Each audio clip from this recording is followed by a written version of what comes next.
maa ngi tudd Abdoulaye Gaye nekk secrétaire général ànd defar Darou Gaye tey nag dañu ñëwoon fii ci département bi ci Tivaouane ci préfecture doon joxe li nga xamante ni mooy CDD pour Darou Gaye màggal Darou Gaye tey mooy fanweeri at ak ñeent ñu koy def préfet bi dalaloon ñu fii pour que ñu waxtaanee màggal gi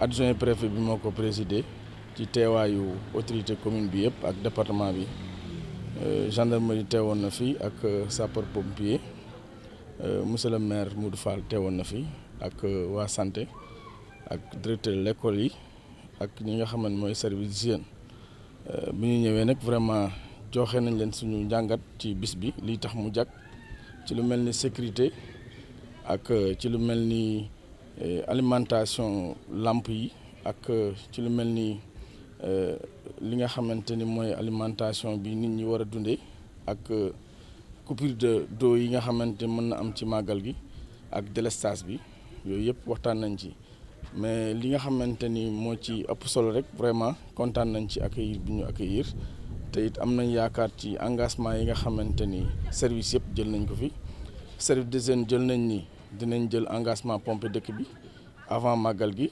gendarmerie jël nañ engagement ne dinañ sécuriser dëkk bi avant ak pendant li nga xamante ni mooy monsieur le maire tam jël na engagement ci li nga xamante ni mooy couverture de santé bi pour que lu mel ni jëm ci médicament ak déplacement sapeur pompier yi ak li nga xamante ni mooy jëm ci wàllu vidange su dëkk bi camion yi ak ndox bi nga xamante ni mën na couper ci diggante bi ak li nga xamante ni mooy wàllu électricité bi Senelec jël na engagement éclairage public bi pour taal ko dëkk bi leer lamp yi maire tam jël na engagement li mu ci war a def dina ko def. waaw am nañ doléance bu yàgg bu métti bu diire wàllu yoon bi jafe-jafe yi tane na ndaxte si ndimbalum l'honorable Diop si dimbali ñu woon bañ dool ko jëlee ko Koul indi ko Darou Gaye waaye dafa des yeneen difficulté yu gën a métti mooy diggante Jaksaaw ak Touba Kane tali bi war a jóge parce que nit ñi fu ne la ñuy jógee doléance boobu tam ba joxe nañ ko fi monsieur le préfet ne dina ko eggee fi nga xamante ni foofu la ko war a eggee ngir que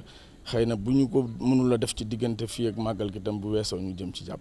màggal gi ñu ngi ko jàpp le 19 février 2022 bi ñu jëm si nii. waa Sonatel nag malheureusement teewuñu fi waaye itam ñu ngi leen di jox yóbbante vraiment. maire tam wax na ko ñëpp wax na ko dëkk bi commune bi yëpp am jafe-jafe boobu. problème mu réseau foo ci nekk diggante 100 mètres ak 100 mètres sax mënoo fi jotante ak sa morom kon ñu ngi interpeller Sonatel vraiment ci mu jàppale ñu ci réseau bi même bu dee day indi benn camion sax pour en attendant pour que réseau bi mën a mat ba màggal gi weesu ñu sampal ñu antenne loolu mooy régler solution bi définitivement. voilà li seen yóbbal ci li ñuy yóbbante kilifa yi rek seen taxawaay ci màggal gi engagement yi nga xamante ni seen service yi jël nañ ko fi ñu respecté ko parce que loolu moo ñu fi tax a ñëw ci côté yëpp loolu mooy li nga xamante ni moom la ñuy xaar ci kilifa yëpp. Monsieur Thierno Sall, porte-parole du président de la commission d'organisation du Magal de Darou Gaye. Donc nous étions ici aujourd'hui pour faire le CLD, le comité de développement local, pour le grand Magal de Darou Gaye que nous célébrons chaque année. Et cette année, c'est la 34e édition. Et nous en remercions Dieu, le Tout-Puissant, de nous avoir permis à rencontrer ici, avec la présence du préfet, son adjoint, l'adjoint du sous-préfet, la présence du maire de la commune de Koul, M. Modou Fall, et beaucoup de chefs de service. Parmi tant, nous avons les sapeurs-pompiers, la gendarmerie, les services d'hygiène et le district sanitaire de Darou Gaye. Pour l'organisation du GAMU, nous avons constaté quand même qu'il y a un petit retard du CLD.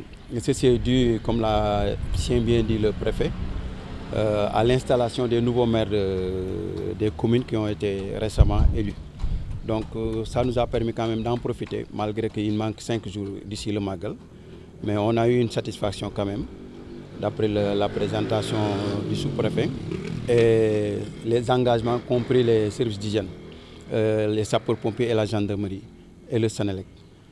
Nous avions des problèmes, comme d'habitude, le problème de la route, ça a été réglé à 50% parce que nous avons au moins une route Boutimé qui arrive jusqu'à Darougaye, passant par Meké, Koul et pour arriver à Darougaye. C'était une vieille doléance. C'était une grande vieille doléance que nous avons pu quand même avoir cette satisfaction. À part ça, nous avons le problème de la Sénélec. Il y a les lampadaires de la rue qui sont tous éteints. Et ce problème était dû parce que le courant était géré par un service privé. Et en ce moment, c'est passé à la Sénélec. Et ceci, nous en félicitons le gouvernement et l'ensemble des éléments qui constituent cette organisation. Nous pouvons dire que aussi sur le plan sécurité, la gendarmerie a pris des engagements vraiment très importants, à savoir qu'ils vont augmenter le nombre d'unités de sécurité et ils vont couvrir tout le Magal, c'est-à-dire tous les 2 jours. Les sapeurs-pompiers ont pris la décision quand même de nous accompagner parce que nous savons qu'en ce moment il y a un problème de vent qui souffle très fort et il faut bien veiller le problème du feu pour les cuisines et tout ça. Les services d'hygiène nous ont donné leur disponibilité pour couvrir et pour faire le saupoudrage de l'ensemble du village le jour du Magal. Et éventuellement, s'ils ont tous les ingrédients qui sera fourni par le maire, ils feront leur travail peut-être 2 à 3 jours, 72 heures avant le Magal. Concernant maintenant le district sanitaire, le maire a déjà pris l'engagement. Il a même signé ici un bon de 50 000 qui serviront à renforcer les médicaments du poste de santé. Et nous en félicitons bien le maire. Pour le problème de l'eau, on avait besoin d'une disponibilité de 2 à 3 camions d'eau qui vont servir de réserve. Parce que les sapeurs-pompiers aussi, en général, ils ont besoin d'une réserve d'eau. On ne sait jamais en cas d'incendie. Mais pour le moment, nous avons vu que le forage marche à merveille et espérons que cette année, il n'y aura pas de problème de l'eau. En tout cas, ils ont donné leur disponibilité pour les camions.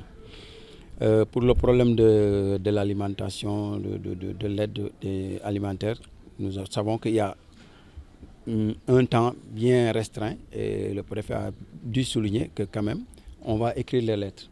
Mais il y a de fortes chances que le délai sera trop restreint. Pour le moment, peut-être avec l'expérience qui sont passées, vraiment nous avons pu faire une réunion très limitée. Et toutes les satisfactions, toutes les doléances ont été quand même, les chefs de service ont pris des engagements très objectifs. Et nous constatons que quand même, il y a une satisfaction totale pour cette réunion. Et nous remercions le préfet et toutes les autorités qui étaient avec eux.